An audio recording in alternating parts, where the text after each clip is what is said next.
And two, you also have instructions to apply for bail for the accused person.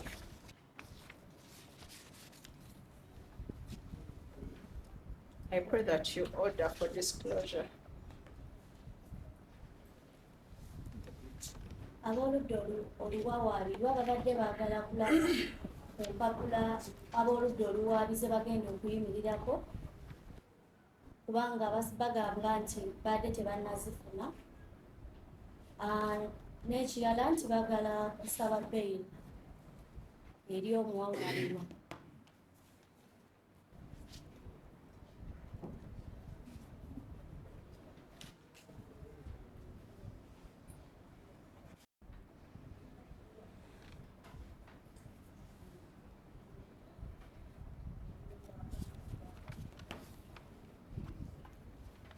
If the investigations in this matter are complete, let the land state attorney disclose to the defense team so that court is able to proceed. In the meantime, let counsel for the accused person go ahead and make the bail application. Your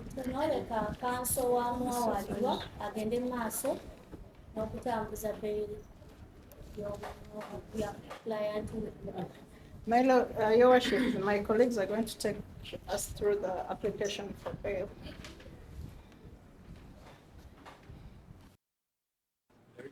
My name is Mukyaala. You have to speak loud. My name is Mukyaala. The application Article 26A and 28(3) of the Constitution of the Republic of Uganda and Section 75 and 76 of the MCA. And our application is basically we're applying for bail of the accused person pending the hearing and determination of the matter before this honorable court.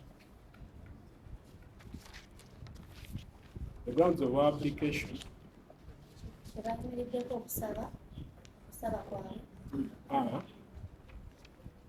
it is the applicant's fundamental constitutional right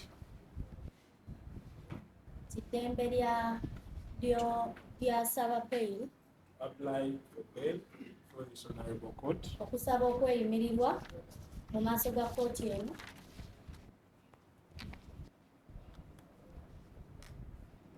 The applicant has a fixed place of abode at Chisigula village, cell. Mutundwe ward. Which place? Chisigula village. Mutundwe ward.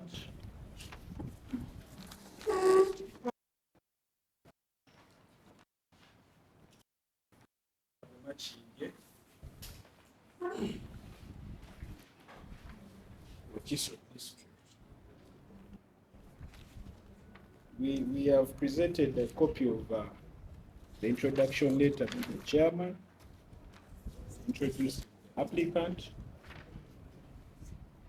as a resident of the said area. Omuntu asaba bail mutuuze w'ekitundu ky'Ekisigula village cell mu Mutundu ward Makindye Ssaabagabo. And therefore the applicant won't abscond once granted bail. N'olwekyo tajja kudda. The applicant is aged 53 years old.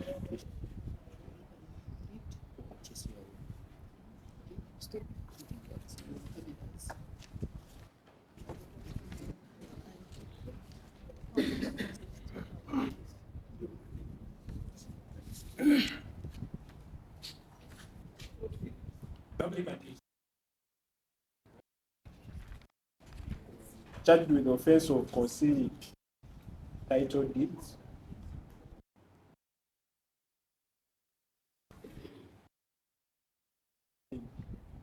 title deeds. Which offense is bearable by this honorable court? Without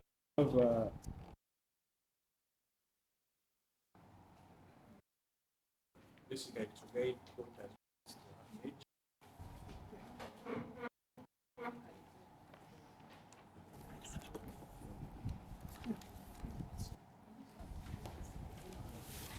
Omwawali alina emyaka 53 era nga avunaanibwa omusango ogw'okulemera ebyapa era batuwadde photocopy ya ID ye okukakasa emyaka gye. Worship, the applicant is presumed innocent until proven guilty. Omwawalirwa atwalibwa okuba nti talina musango mpaka nga akakasiddwa nti agulina. This one can be attested to by a plea before this honorable court, where she denied the offense. Kino kisobola okukakasibwa nga tukozesa puliye gye yateekayo mu maaso g'ekkooti eno ng'agamba nti teyazza musango guno. Therefore, Your Worship, there is no likelihood of interfering with the state witnesses.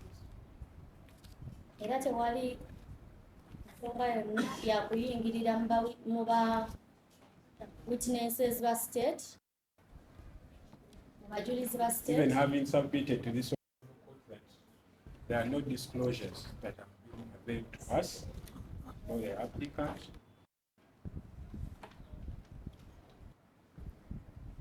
And therefore, there is no interference. We investigate. Council submit on something else. There are no pending. There are no pending.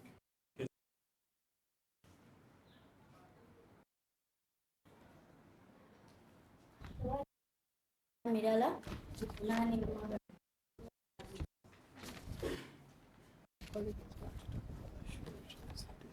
And lastly, this honorable court has wider discretion to grant the release of the applicant in terms as it thinks fit.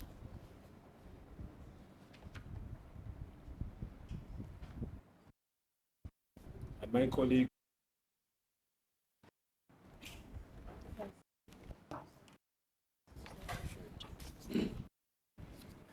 Thank you. My name is Muzeeyi. I shall go ahead to introduce the sureties to this honorable court.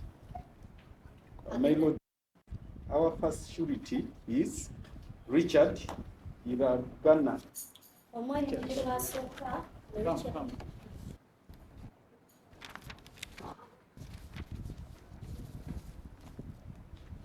My lord, Richard, We have. my lord, I have 3 sureties. Let them go, who can go the other side. bagende sayidi eri. Council proceed. Scovia Nirambona. All of them, let them go the other side. Bonna bonna abeeyimiridde omwawalirwa mudde sayidi eno. Council proceed with introduction. Okay. Kasogenda maaso. Your Worship, Richard is a businessman. What is his name, Council? Richard Iragana. Richard Iragana.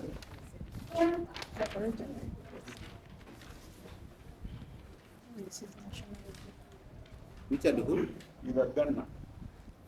Iragana. The national ID. Their national ID.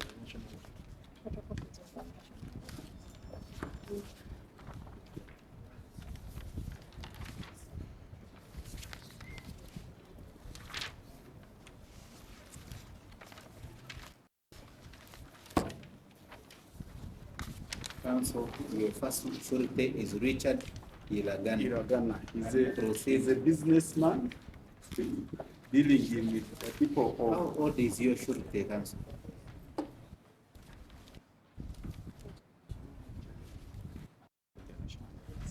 Richard, how old are you? Kyadde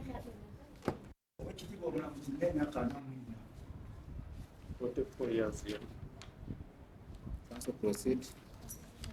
Businessman dealing in the depot of soft drinks. Depot of soft drinks.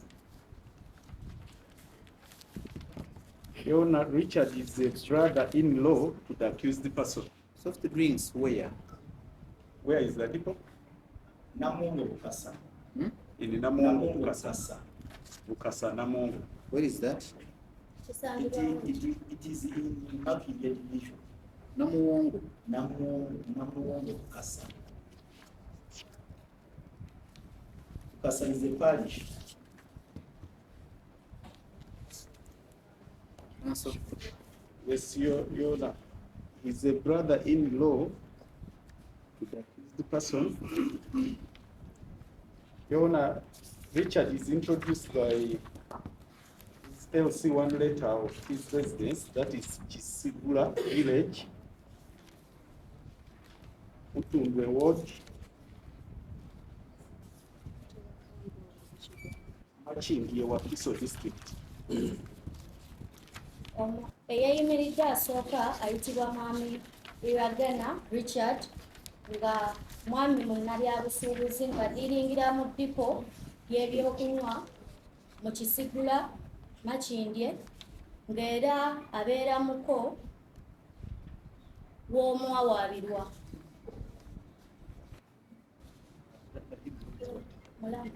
Brother-in-law. Abeera mulamu w'omwawaabirwa. Your Honor, Richard can be found on telephone number 0776 57. Repeat. 0776 Yes. 57 36 43. Your Honor, we have shared with the state attorney a copy of his national ID plus the letter introducing him with the LC1. Yes.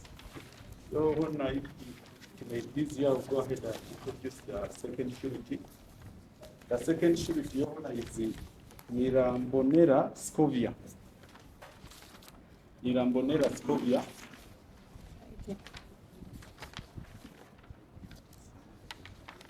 The original. Get the original item. You give that document. Your Honor, You give them the original. Nirambonera Scovia is aged 47.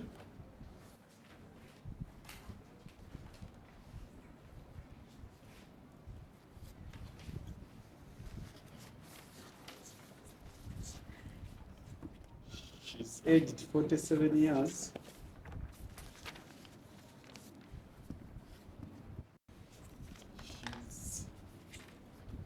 She's an auntie to the accused person.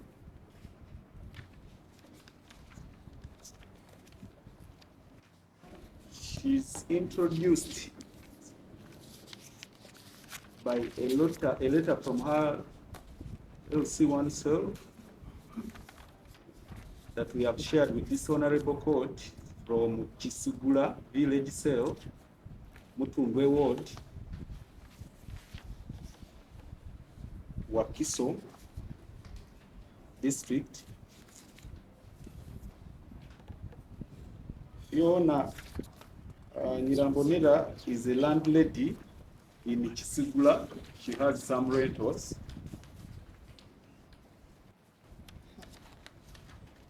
And she can be found on telephone number 0783 34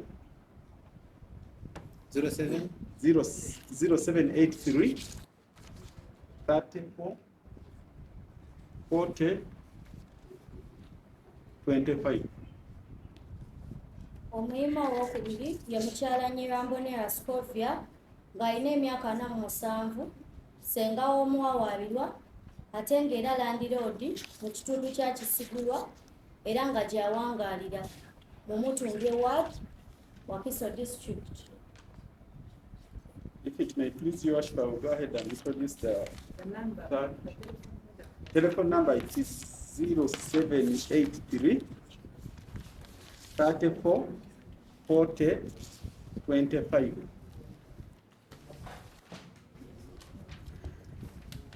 Well, now if it pleases this honorable court, I will go ahead and introduce the third surety. Aikamia Basta. Aikamia Basta.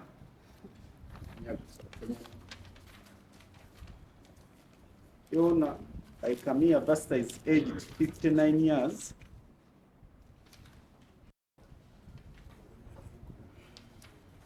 Yona Aikamia Basta is introduced by a letter from her LC1, so that is Chisigula Village Cell, Mutungwe Ward, 59 years old, Yona. There is a letter introducing her, which we have shared with this resident of Chisugula Village, Chisugula Village Cell, Mutungwe Ward, Wakiso District.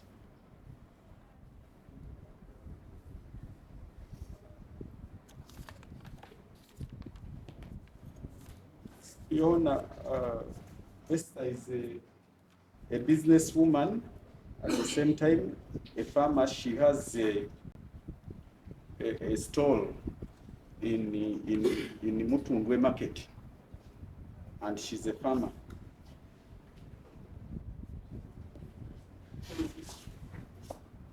Yona Esther is a cousin sister to the accused person. And she can be found on telephone number 0782 74 78 77. Omulimo owokusatu ye mukyala Ayinkami ye Vasta ng'abeera Kisigula Mutundwe Ward Wakiso District, mukazi munnabyabusuubuzi ate nga mulimi, alina omudaala mu katale k'e Mutundwe ate ng'era abeera kizibu ow'omuwawalirwa.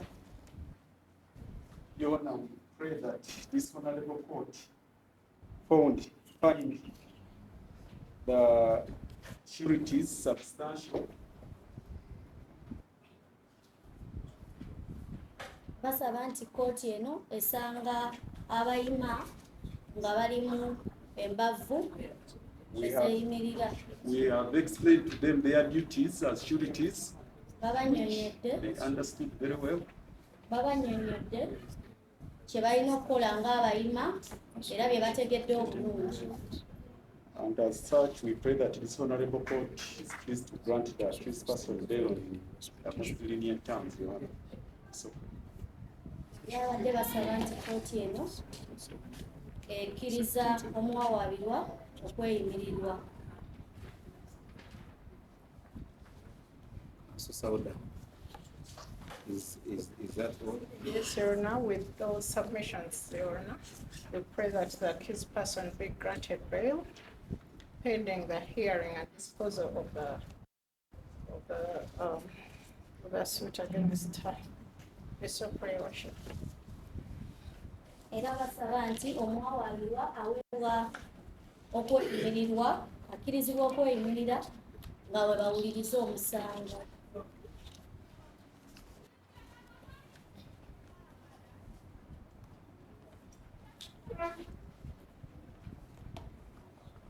Yes, that. Your Honor, we do today.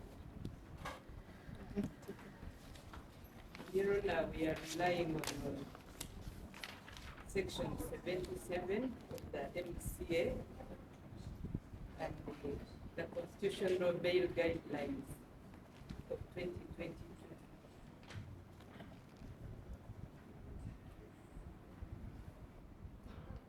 Your Honor, we are relying on guideline 13, clause 8,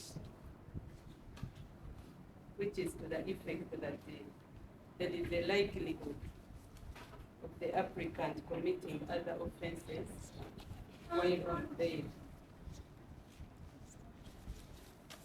Your Honor, in this, we support it with an affidavit which was sworn by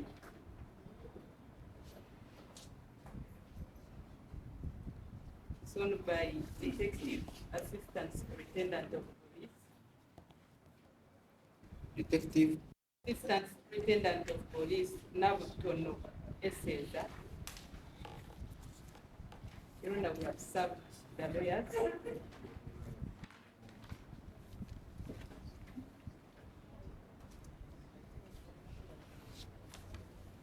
Where she states that the accused or the applicant is a violent person.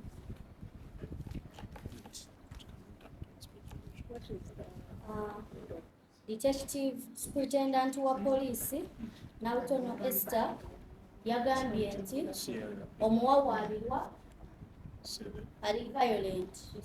Your Honor, police served her several times Poliisi yamuwa ebiwandiiko emirundi n'emirundi and failed to honor the summons of police. n'alemererwa okudda okuyitibwa kwa poliisi. Your Honor, even at the time of effecting arrest, Ne ku lunaku olw'okukwasaganya ekyokukwatibwa, her and her children assaulted police officers. ye n'abaana be balwanagana n'abasirikale. Your Honor, the day he appeared, the ladies who came breathing here, the police officers who brought her, had bruises. Olunaku lwe bamuleeta mu kkooti, abasirikale abakyala abajja naye bajja n'ebivune. So, Your Honor, our fear is that once she gets out of bail now, N'olwekyo entiisa yaffe eriwo nti waafuluma ku kweyimirirwa kati getting her might be a problem. okumufuna buyinza okubeera obuzibu. And accessing her will also be hard. No. And the trial will fail. N'okumufuna okujja mu kkooti kuyinza okulemererwa. Your Honor, the lawyer Sorry. for the accused alluded to the fact State, that sorry. much of that is wrong.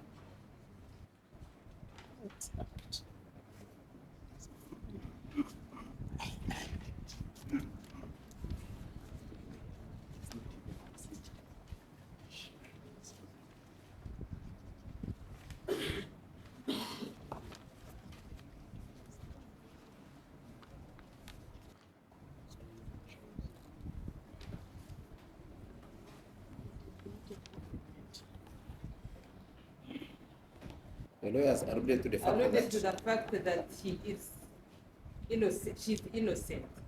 Ne balooya balemedde ku nsonga nti talina musango. Your Honor, at retaking, court is aware I was in court. She said she has the titles, but they have both her name and that of the complainant.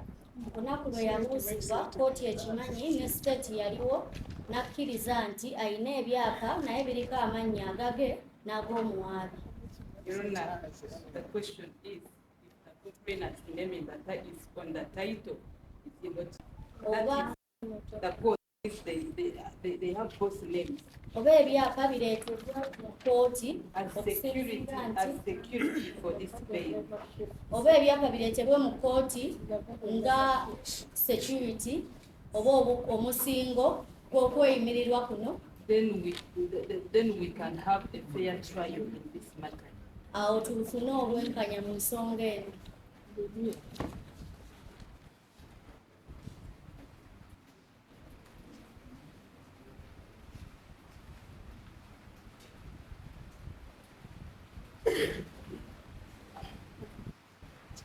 Your Honor, still in the affidavit, no?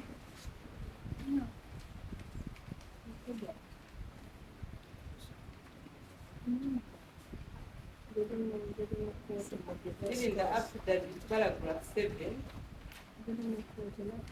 Nga tukyalimu affidavit, the applicant and her children have contributed selected the witness omuwawaabirwa n'abaana be bo bagenda mu maaso n'okutiisatiisa omuwaabi by sending threatening messages to take away his life.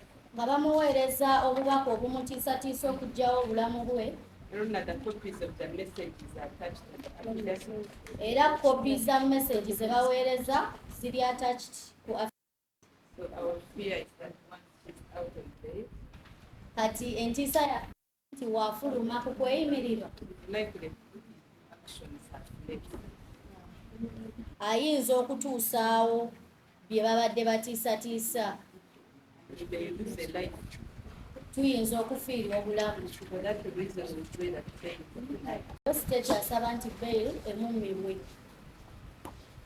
You're not looking at the sureties presented. Bwe tudda ku bayima abaleeteddwa,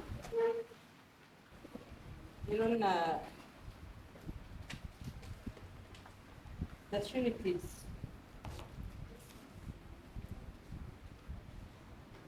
state that they do have where they work. abayima bagamba nti balina gye bakola. And work is one of the conditions for determining the suitability of sureties. Era ng'emirimu ze zimu ku nsooso oba bwe tutumirirako okumanya. That is under guideline 15. Under guideline 15. Wansi w'okuwabulwa akawaayiro 15. None of the surety has presented proof of his or her employment. Tewali muyima n'omu aleese bukakafu bulaga wa gy'agambye gy'akolera. For businessmen, at least a trading license for the business they are carrying out. Wakiri wandire license. Tax payment receipts or at least receipts for the tenant. Landlord aleese kw'osasulira omusolo oba risiiti y'ennyumba. For those that own stores in the market, at least a license or N'oyo alina omudaala mu katale wakipooti n'esobola okukakasa nti muli bayima abatuukiridde and work in the respective places like that they told court. era nti mukolera mu bifo ebyo byennyini bye mugambye kkooti. Also looking at the sureties, they are young in age. Ne we tudda ku kubatunuulira abayima bato mu myaka, They are young compared to the applicant. bato ng'obageraageranyiza n'omuwawaabirwa. With no position of authority over the applicant. Kitegeeza tebalina buyinza ku muwawaabirwa. Position of authority to command her to come and attend court. Tebalina buyinza bumulagira kujja mu kkooti. So in case she decides to attend, Kati bw'aba asazeewo obutalabikako,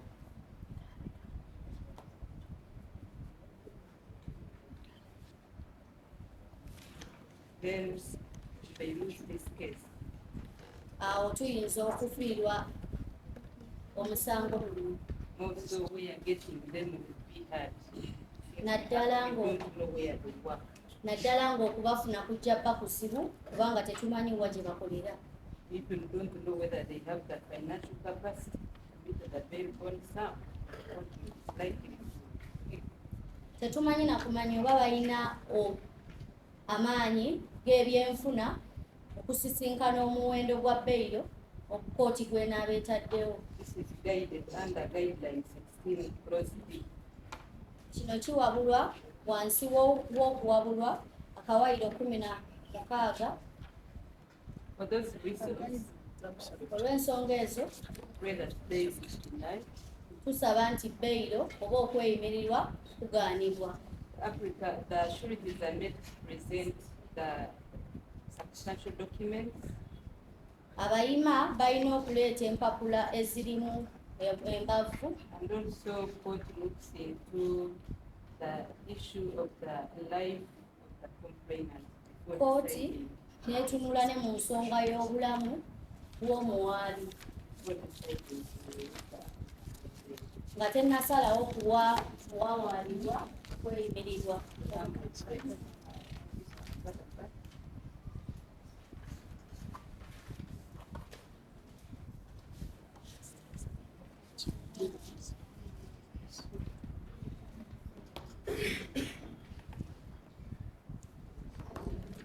If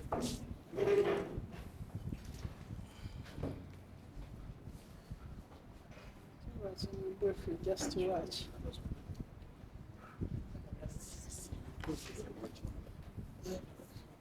I want to hear from the complainant before council comes. And I saw his hand was up. Twagala kuwulira okuva ku muwaabi vakansi tonnabakuletera. Can I have the stapling machine? Do you have anything to say? I saw your hand up.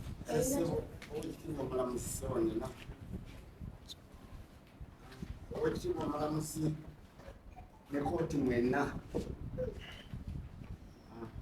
Mukyaala Kamaali Pawulo,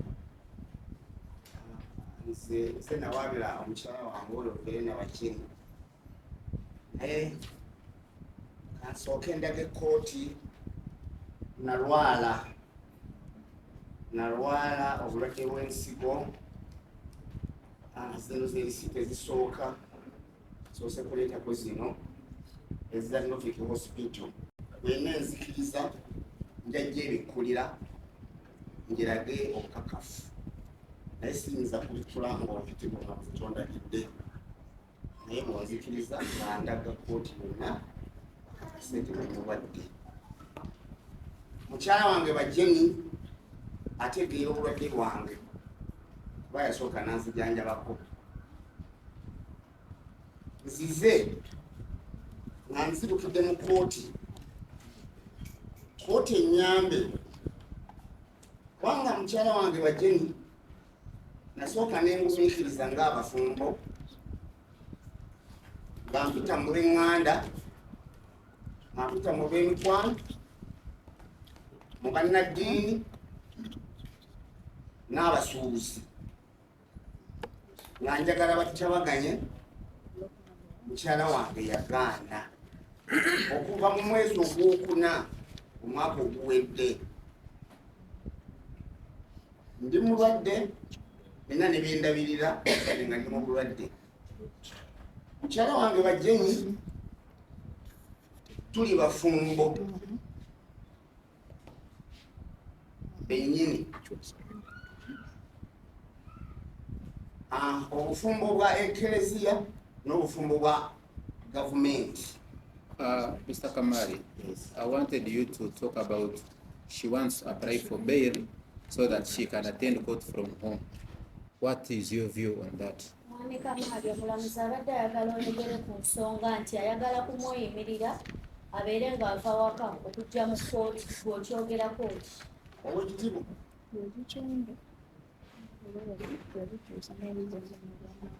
Oweekitiibwa omulamuzi, nsaba omukyala ono obutamuwa beyiri okujjako, siragira bulagisi okujjako ng'aliisa ebyapa byaffe mu kooti wano ku meeza y'Oweekitiibwa. Oba ebyapa by'abantu basatu. Kyensaba Oweekitiibwa omulamuzi akwate ebyapa byange byonna byali mu nnyumba n'abisalako n'amaka n'agasalako abikuleetere mu maaso g'Oweekitiibwa omulamuzi. Bwemala okubirabako n'endagaano zennyini ez'ebibanja byonna bikuleetere wano Oweekitiibwa omulamuzi. Njagala kwejjanjaba, njagala kutundako, ninde mu ddwaliro nga bwe mbalaze. Naye bw'abireeta wano Oweekitiibwa omulamuzi sikirinaako bizibu. Abikuleetere ku mmeeza, omuwe beyiri tulabe ekiddako. Kubanga ebyapa by'abantu basatu. Kuliko nze, kuliko n'omulala, kuliko n'omulala. Nga bw'onoobirabye ku kifanye. All right, that's enough. Counsel. Your Worship, the state raises about three important aspects. The first being of violent conduct. State yawaddeko ensonga ssatu. Esooka ey'okubeera nti omuntu ono ali violent. And I will respond to this, Your Worship. Era agenda giddamu. Your Worship, there is any document that shows that the accused person was summoned at police. She never attended. tewali kiwandiiko kyonna kiraga nti omuwawaabirwa yayitibwa ku poliisi n'atajja. Your worship, there is no document that is presented before us that allowed the complainant or the police to go and search the premises of the accused person, and that is a search warrant at the time. Tewali kiwandiiko kyonna kyabaweereddwa ekyakkiriza poliisi okugenda okwekebejja ennyumba. Therefore, it is our submission, Your worship, that the allegations of the state are merely speculative. Era bagamba nti state ensonga z'ayogeddeko ziringa ezitali nkulu. And Your worship, it is very dangerous for court to act on speculation. Era nga kyabulabe nnyo kooti okubaako kyekola ng'eyimiridde ku kulowooza. Your worship, on the second aspect of absconding from court or attending court, Ku nsonga ey'okubiri ey'obutajja mu kooti, Your worship, we, the applicants, have presented the sureties before this court ye with fixed places of abode within the jurisdiction of this court, abayima abaleeteddwa mu kooti balina ebifo we babeera, and they are the only guidelines that are given under section 75 ate for one to be granted bail. nga kwekuwabulwa kwokka okuli mu Section 75 NCA. okuli mu kawairo 7:5. Your worship, proceeding on that, the state keeps mentioning of the bail guidelines. Bail guidelines are merely a guideline, like they state in their meaning. Nga tweyongeddeyo n'ekyo state alemedde ku nsonga yogamba nti And therefore, the court has discretion to use their capacity and grant bail, but not just mere guidelines. n'olwekyo kooti erina amaanyi agakozesa obuyinza bwayo okukkiriza okweyimirira nga tebatunuulidde kuwabulwa. Your worship, the state mentions messages, phone messages, State ayogedde ku message oba obubaka obusindikibwa ku and masimu she says the messages have been sent to the complainant threatening her several times. nti obubaka buno buwandiikiddwa nga eri omuwaabi emirundi emiyitirivu nga bamutiisatiisa. Unfortunately, Your worship, you have not been presented with any evidence to that effect.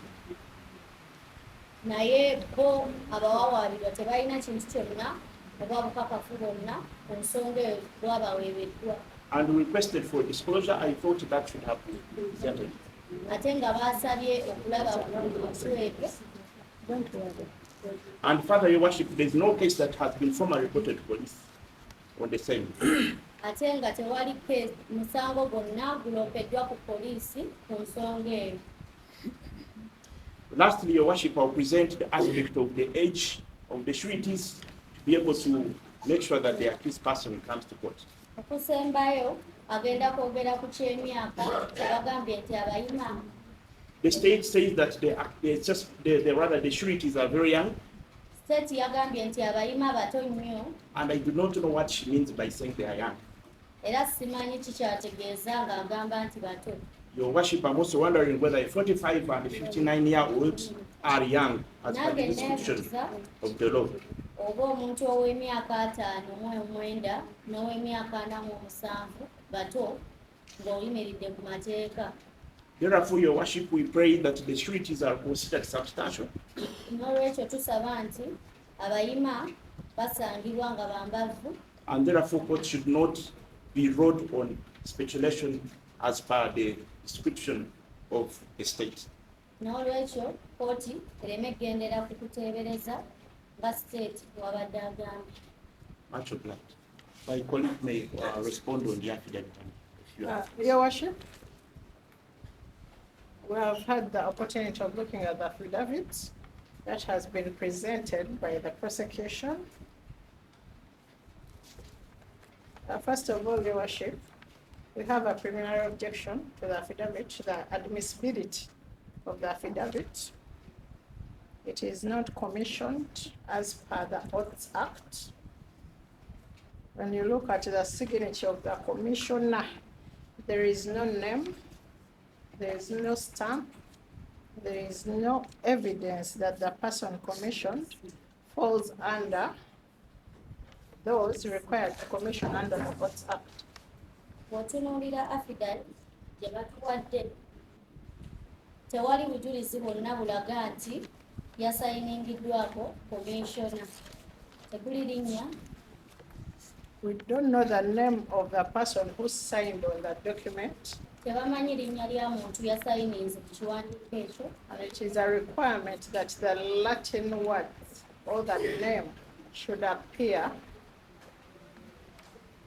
Ate nga under the Oaths kyetaagibwa Act. nti erinnya ly'omuntu oyo libeerako. The document has also not been received by this honorable court. At least the document we have is not stamped. Kiwandiiko ekyo tekinnafunibwa ku kooti eno kubanga tekuliiko stamp. So I think it has been smuggled onto the court record. N'olwekyo kansa alowooza nti kirabika kyakukisiddwa okuyingira rikodi. Your Worship, there is also no evidence that it has been paid for as Tewali na required. bujulizi bulaga nti baakisasulidde. Then I'll look at the merits, at what they have alleged in the affidavit. When you look at the attachments, Your Worship, this one and this one, these messages, they offend the provisions of the Electronic Evidence Act. We don't know where they're coming from. These are messages that have been faked by the applicant, by the prosecution.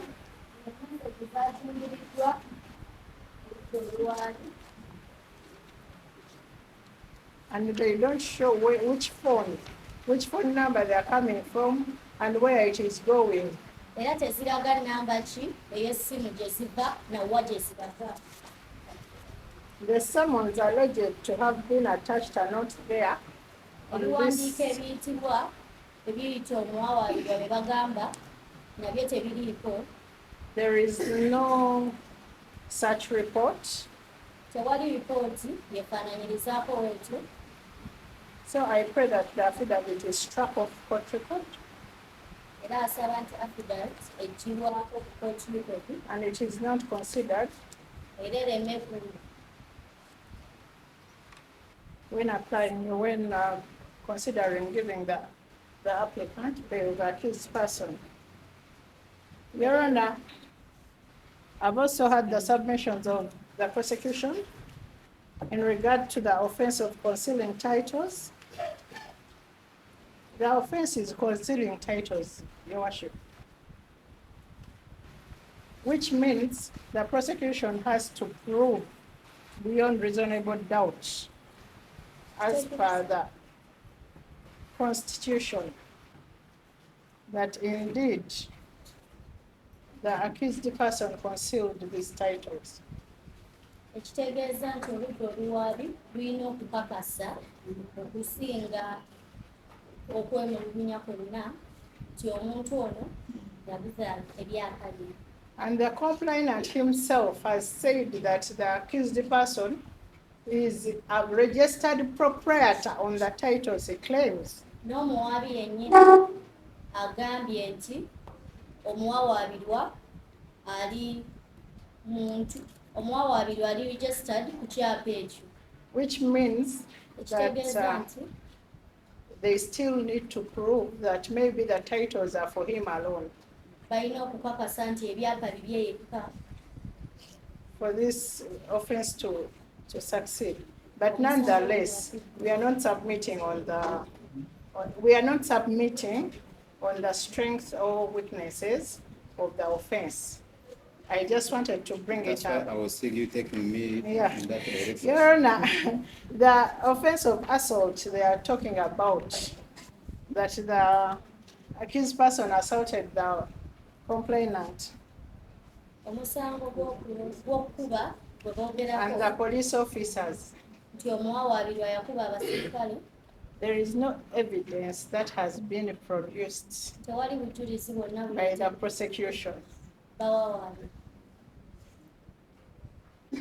It is actually the complainant who is violent, and there is a case of assault that has been opened against him Omuwaabi yew'effujjo in March era waliwo omusango 2023, gw'okuba ogwamugulwako mu Gwokusatu which is sanctioned under CRB number 743 of 2024, Uganda versus Kamaali Paul, and he is yet to be produced in court to be prosecuted on the same.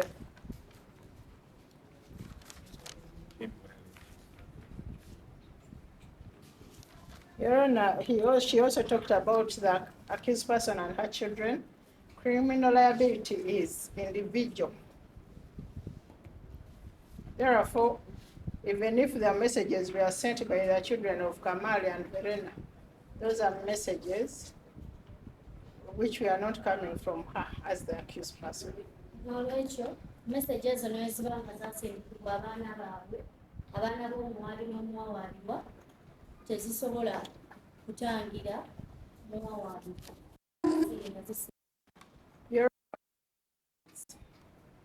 Maybe the other issue is about bringing titles to a neutral place. Your Honor, the titles, they still need to prove that she has them, one. Then two, they're already undergoing divorce cause number 171 of 2024. Eri ku kyakuba etali apa mu mikono egitalina ludda, Oweekitiibwa Omulamuzi bakyalina okukakasa nti omuwawaabirwa yalina ebiragiro.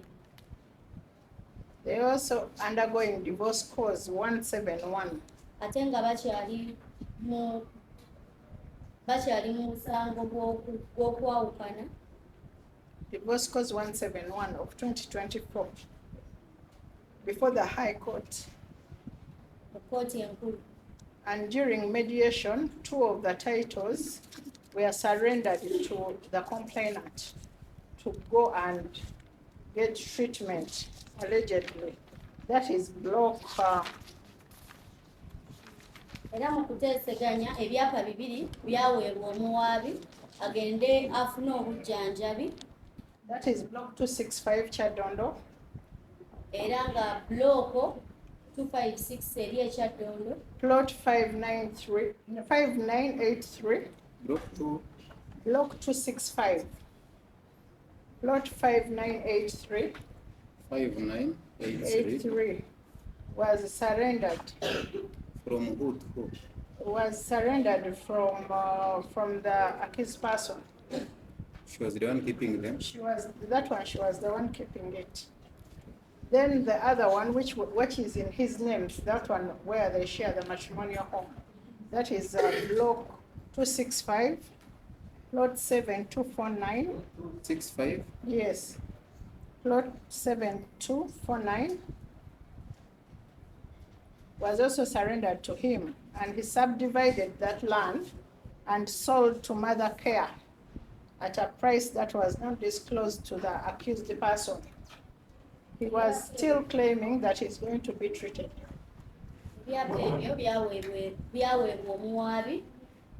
So we pray that this court does not fall into the victim playing of the complainant to deny the accused person bail.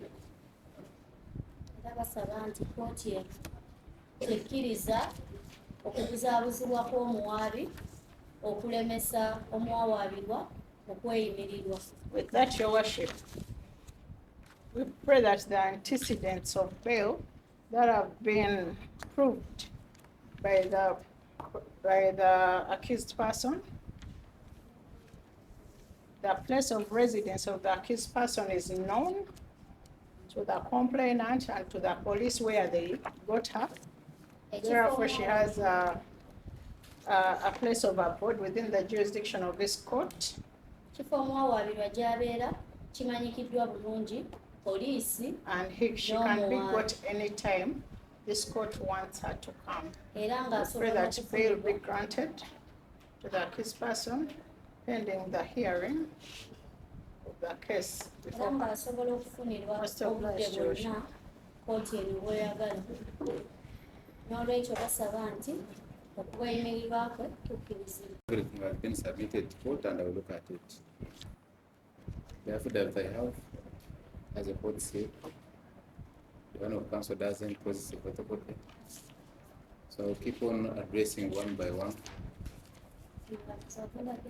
Yeah, let the people have their national ID.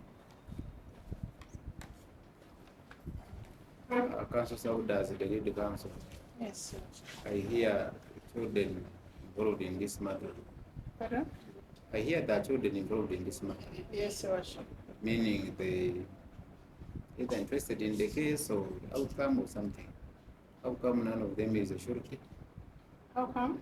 None of the children Is a what? a surety for their atrocity. None of them is assured. Mm. They will have been threatened by the complainant and the police that yes, once they come here, they will be arrested. Their file is pending against them. No, they are not. You But should have assured them. no, you know what is happening? There may be the background. What happens is, even on her arrest, she didn't even know that there was a case against her. They just came, arrested her in her house. So they are in fear. They are still fearing that the prosecution and the accused person are using the police to arrest them just like that. Just like what happened with one of their brothers. That is their fear. What happened to one of their brothers? Yeah. I don't know, because that case is not pending before you. There was a scuffle between the father and the brother, and the other stepbrother called Wilbur. So they arrested him in those circumstances. So they are fearing that the same could happen to them. All right. The advice of court is that let parties become. Okuwabula kwa kooti kuli nti leka enjuyi zonna zikkakkane. The applicant needs to become. The respondent also needs to, that's the company to calm down Omuwaabi n'omuwawaabirwa and let the due process of the law take its course. muleke kooti egende maaso. Secondly, as the counsel for your client, you need to look at the root cause of all this. Kyokubiri nga kanso y'omuwawaabirwa olina okutunula Address the root cause but not the symptoms. I think if the root cause is addressed, then these others could just also disappear like that. I understand your But worship. if the root cause is not addressed, then ultimately this cat and rat mouth game will really continue. Yes, Your Worship, I understand. You and your own brothers, you need to look at the bigger picture. Okay? You do it as an officer of court, it makes sure that justice prevails. And justice prevails to both parties. To both parties, Your Worship. Because as you heard from him, these are legally married people. Yeah. So you cannot just separate them by these legalese and all that. They need to have a permanent solution.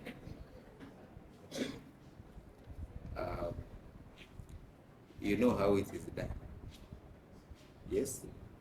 You know how sometimes we do it. So it should be extended to both parties so that each of them can find their way. Your Worship, I think what they need to agree on, both him and him, is acceptance that maybe they're both on these titles. And what is the effect of being registered proprietor by two people? It means joint ownership. So what happens in joint ownership? If you want to sell, you sell with the consent of the other, and then you divide the proceeds between the two of you. There is no shortcut to that law. If they are joint owners, they are joint owners. If they are not joint owners, for example, the matrimonial property, that will be decided. Their share on the matrimonial property will be decided by court. Is known. Is known. In court Still, even the on position matrimonial is known. property. That even matrimonial property, they will divide 50-50. So you cannot say that you forcefully that you give me the titles. What they need to do is to sit and agree of let's sell this, let's divide, each one takes half. Because they have been registered as far as 2008, Your Worship. 2008, even if he says that he gave a gift, you can't reverse it.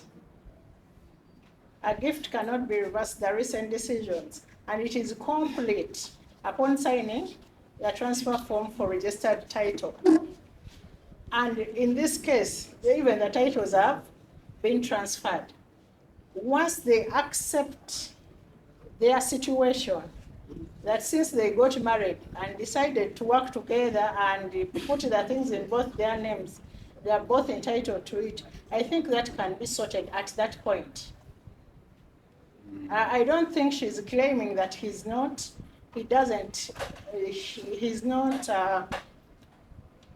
entitled. He is claiming that she is not entitled. That is where the problem is. As long as he understands the implication of being registered jointly on a certificate of title, then I think that will be sorted, Your Worship. Since he has a lawyer and the state, they will guide him. And at the same time, as on watching brief, I have not invited you to address court. At the same time, I hope you'll also guide your client. I have. And ultimately, an amicable solution will be reached. But in the meantime, we must follow the law to the letter. Absolutely. Because we cannot apply the law selectively. You apply the law here and you don't want to apply it here. So if you say that the law has to be applied on joint property, then all other steps must follow the law. Yes. Okay? At the same time, if a person is a joint tenant with you, and for him he wants to access his property and deal with it the way he wants, does he have a right or he doesn't? Half of the property. On half of the property. Yes. It's just as simple as that. We I are- own property with you. Okay, time has reached me, I want my what? Okay, you remain with yours, I also remain with.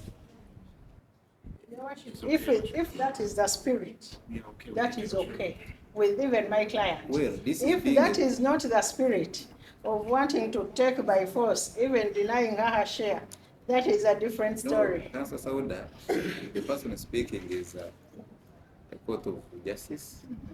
It's not the other person. I look at what is right and That is wrong. what is right and fair. Okay? Hoping that that fairness can be understood. You know, something can be written black and white, but you read it and you don't understand it. Yeah. However, other people can read it for you and they make you Understand. understand. Okay? So you can have your seat. Absolutely. Thank you. Council, on watching brief, this is not the day for mediation. So I don't want to go in much. I wanted to alterate something small. No, that's what I'm saying. What we do, let's first proceed legally. Then after proceeding legally, if I send the parties for mediation and you want to sit and talk, that is allowed for under the law. Okay, but for now, You wanted to Clarify something. You cannot clear. you see, what happens You got is it that factor sufficiently. I was not writing, so it was what council was trying to, as an officer of court, give her side of her submission. Okay, I know you also have yours from your client, but I have so many cases for today. I cannot dedicate this day all for only these ones. You The know, other that legal colleagues. code, that clarification was in respect of titles. That there are titles which are purely registered in the marriage name that are with her, There are those that are in three names, are also with her, and there are those where they are joint owners. Well, that one will be reached on, I think, at mediation. Yes. Where the truth shall come out. Yes. Okay? The truth shall do what? Shall come out. What I want, Council Sauda, I have not seen Citadel advocates. Who are those from Citadel? Left hand. Yeah, that is Moses Koba. So the rest, I don't see your notes of instructions. We need did to a joint one. That's Ojok, Nsereko Mukalazi, and Gerard Lukwago. Yes, yes. Because we need to know whom we are dealing with, so that whatever exchange, legal exchange, we know whom we are dealing with. I don't want a situation where you come here, you push for bail. If you're lucky and you get it, council disappears. When you serve the council, says I don't have what? Instructions, and you leave us stranded with people. We need to be professional. When you start something, please finish it. At least you're four. At one point, one of you should be present, or two.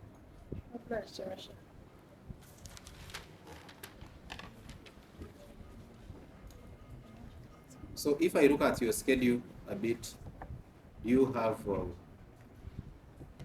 like this week on 6th. How is your schedule?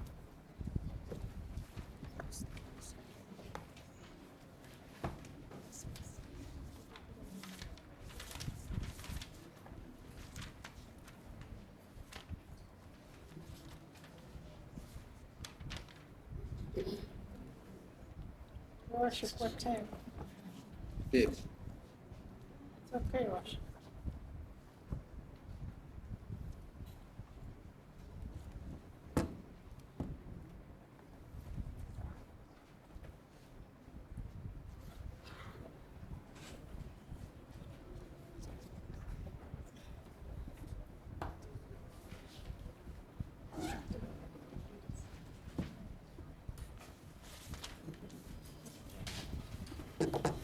Let court study the submissions of both sides plus the evidence produced by the applicant, and then it will give its ruling on the 6th of February 2024 at 10 a.m. Matter adjourned 6th of February 2025 at 10 a.m. Enjuyi zombi era ejja kuwa okusalawo kwayo nga 6 omwezi guno ssaawa 4.